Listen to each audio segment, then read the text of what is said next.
So much had changed from the early church. Clergy, priests, and bishops were now part of an international organization with connections to every town and village in Europe. They spoke their own language. Clergy, they spoke their own language, and it served as the last remaining relic of what had been empire. Organized religion was that which still connected a divided world. It was a language that was spoken among them that was not understood by anybody but the clergy, but there was still at its core, there was a message of compassion and nonviolence. But because there was no room for participation in church worship services, people began to do things like if you couldn't participate in communion, people began to develop their own spiritual practices. Have you ever seen rosary beads? Roman Catholics will often use them, and they are not restricted to any particular branch of Christ Church, but they were developed by people as a spiritual practice that was not part of general worship, because that was just something common people could do. They could do rosary beads. And there were stories and there were plays. There were plays all over Europe that would come into town that they would describe these stories. Some were from the Bible and some described the revolt and the fall of Lucifer, which isn't actually in the Bible, but they would still tell these stories. And to this day, most people assume that story is biblical. It became part of this religious backdrop of Europe. But there was this division.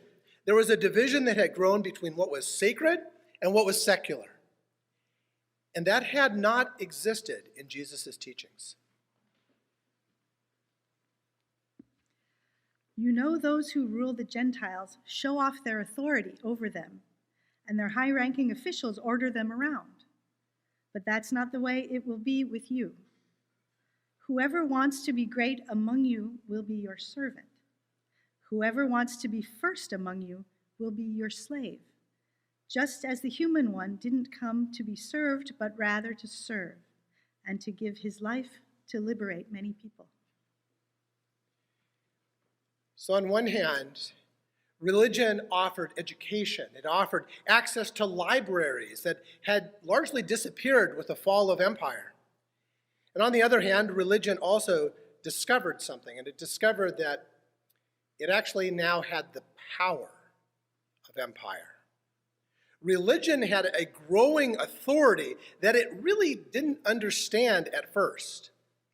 And then in the year 1095, it was during the first week of March, Pope Urban II had called together a council in the city of Piacenza in northern Italy to deal with the power struggle that he was having between the church and Henry IV.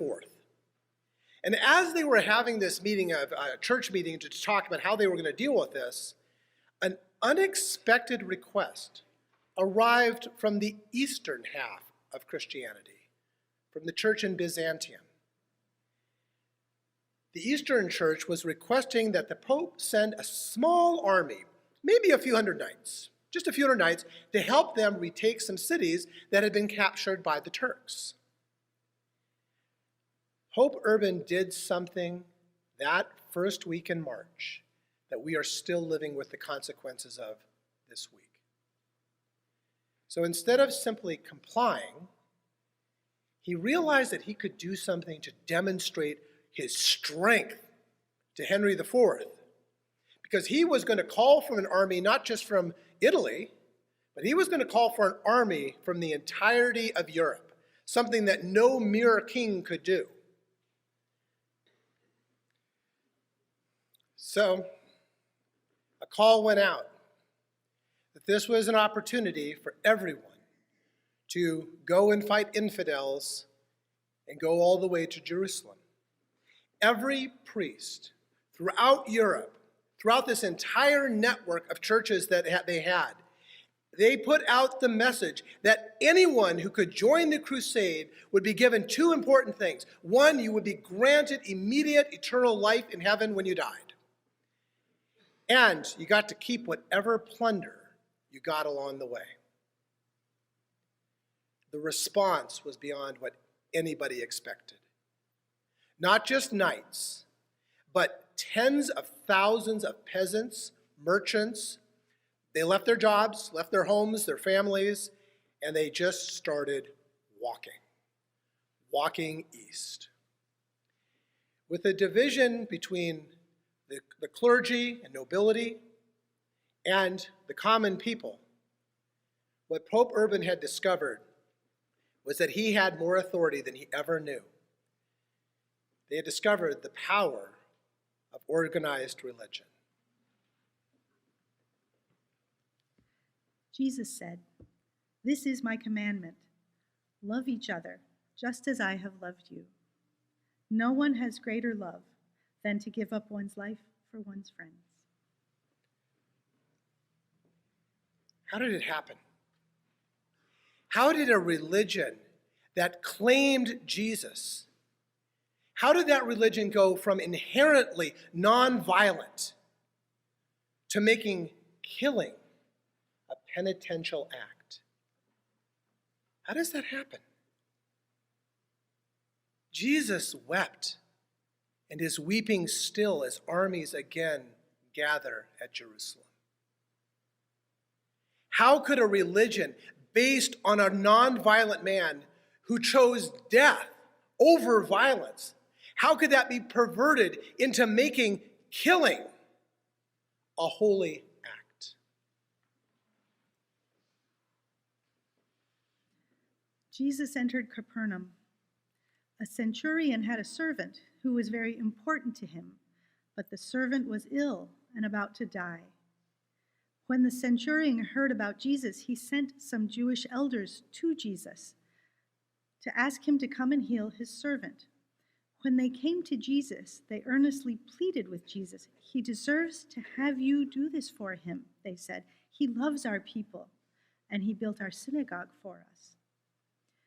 Jesus went with them. He had almost reached the house when the centurion sent friends to say to Jesus, "Lord, don't be bothered. I don't deserve to have you come under my roof. In fact, I didn't even consider myself worthy to come to you. Just say the word, and my servant will be healed. I'm also a man appointed under authority with soldiers under me. I say to one, 'Go,' and he goes, and to another, 'Come,' and he comes. I say to my servant, 'Do this,' and the servant does it."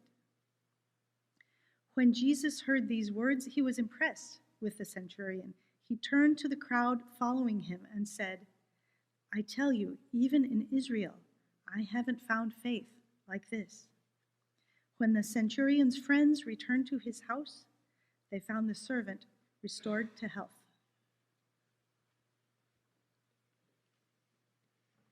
The centurion was an officer in the occupying army, the army that had come into Israel and was holding it.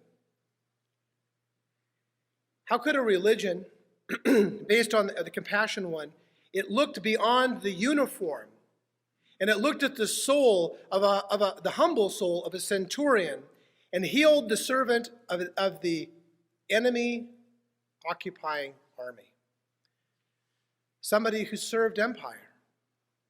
How could such a religion that is based on looking past the uniforms and past all of the labels we attach to ourselves, how could that be perverted into something that would bless the blood of slaughtering anyone who looked or behaved differently?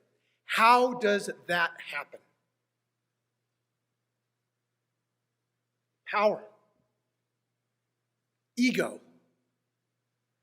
Power and ego in the hands of those who are drunk on the wine of this world, who care not for the way of Jesus. And they long for things to serve their ambition. What ensued in the years after Pope Urban's power play set the stage for 1,000 years of conflict between Christians and Muslims.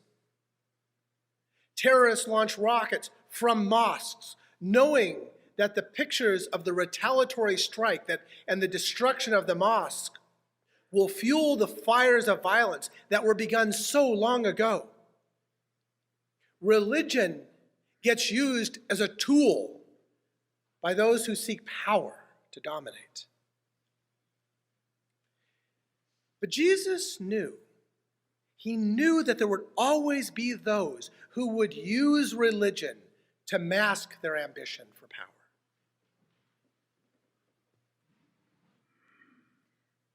Watch out for false prophets. They come to you dressed like sheep, but they are vicious wolves. You will know them by their fruit. Do people get bunches of grapes from thorny weeds, or do they get figs from thistles? In the same way, every good tree produces good fruit, and every rotten tree produces bad fruit. A good tree can't produce bad fruit, and a rotten tree can't produce good fruit.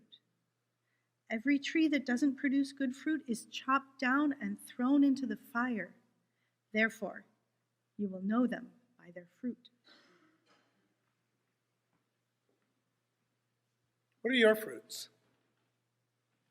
If somebody looks at your life and says, what is your reputation? What are you known for? What's the true answer? What are your fruits? When you look at people, at organizations even, how do you see the fruits of what they do? Do they reflect the values of Jesus' compassion and inclusivity, something we preach? Do they work for justice and mercy in our world? And violence? Can peace and friendship, those things we greet each other in that spirit every week, can they ever be built at the end of a gun? You will know them by their fruit. This month, our Sunday school kids, they're doing lessons downstairs right now on fruits of the Spirit. And it's our hope that from a young age, we help them recognize those in the world who can be trusted and those who are vicious wolves. And they are going to need those lessons. They're going to need that wisdom in the future. We all need that wisdom. Now, all over the planet right now, religion is beginning to decouple itself from empire, from national identity. Thank God. Because with that comes the freedom to hold those who rule, those with the authority, the high-ranking officials who show off their authority over people. It gives religion, it gives church the opportunity to measure that compared to the core values of Jesus. And churches also, we are given the responsibility to live up to those values ourselves. Is what we do, are our fruits, what we put our energy and our time into, is it bearing good fruit in the world? And how could we do better? Last week, we celebrated our new relationship with the Good Faith Network. And we are working with them to eliminate homelessness and to provide affordable housing to those living here in Johnson County, which is totally doable. We celebrate the fruit of our justice work to create a much-needed 24-hour mental health clinic here in Johnson County. We are the only county in the top 5 populous counties in Kansas not to have a crisis center. Because of our work for justice, we're going to get one next year. It matters. So my question to you is this, personally. Are you going to show up next May 7th? Are you going to show up in that evening to just be present so that our officials will do the right thing? Because numbers matter. Can you be counted on? I loved last Sunday when I asked if we could fill twice as many Thanksgiving boxes for needy families because inflation's been tough. And I heard loud from this room, yes, we can. That's hopeful. We will again show the heart of Christ Church. We will take the lessons that the dark past has taught us and find new faith in a way that saves. It always has. And this is what religion can be, and it will be again. And I am glad to be walking that path of Christian love with you. Will you pray with me?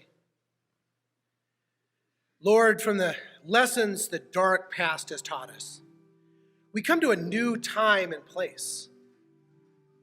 Awaken your spirit within each of us, within your church, rooted in the values of Jesus, so that we may lift every voice and sing.